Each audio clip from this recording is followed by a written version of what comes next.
எரேமியா தீர்க்கதரிசன புஸ்தகம் 22ஆம் அதிகாரம் 29ஆம் வசனம். ஒவ்வொரு நாட்டு மக்களையும், ஒவ்வொரு இனத்தரம், ஒவ்வொரு ஜாதி மக்களையும் பார்த்து கர்த்தர் சொல்றாரு, கர்த்தருடைய வார்த்தையை கேள். நாம் எந்த ஒரு மனிதன் கர்த்தருடைய வார்த்தைக்கு முதலிடம் கொடுக்கிறானோ, எந்த ஒரு மனிதன் கர்த்தருடைய வார்த்தையை மேன்மைப்படுத்துகிறானோ, எந்த ஒரு மனிதன் கர்த்தருடைய வார்த்தை படி செயல்படுகிற மனுஷன் பாக்கியவான், பாக்கியவதி. நாம் ஆண்டவருடைய வசனத்தை கீழ்ப்படுகிறோமா, கர்த்தருடைய வார்த்தையின்படி செயல்படுகிறோமா, அதுதான் கர்த்தருக்கு பிரியமான காரியம் இருக்கிறது. அவர் தெளிவாக ஒரு எச்சரிக்கிற சத்தமாய் இருக்கிறது. திரும்பவும் ஒரு நாட்டை 3 முறை சொல்லுகிறார், கேள் கேள், வார்த்தையை கேள்.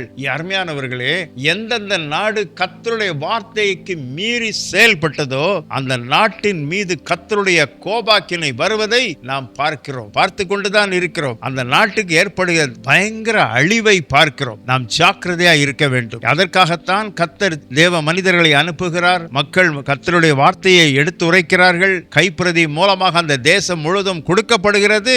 எதற்காக? மனம் திரும்புவதற்காக, அவரிடத்தில் வசனத்தை கீழ்ப்படிவதற்காக. கர்த்தருடைய வார்த்தை நம்மை பாதுகாக்கும். கர்த்தருடைய வசனம் நம்மை வாழ வைக்கும். கர்த்தருடைய வார்த்தை நம்மை அரவணைத்து பாதுகாக்கும். கர்த்தருடைய வசனத்தின்படி நாம் ஜீவிப்போம். கர்த்தருடைய ஆசீர்வாதத்தை பெறுவோம். கர்த்தர் உன்னை ஆசீர்வதிப்பாராக. ஆமென்.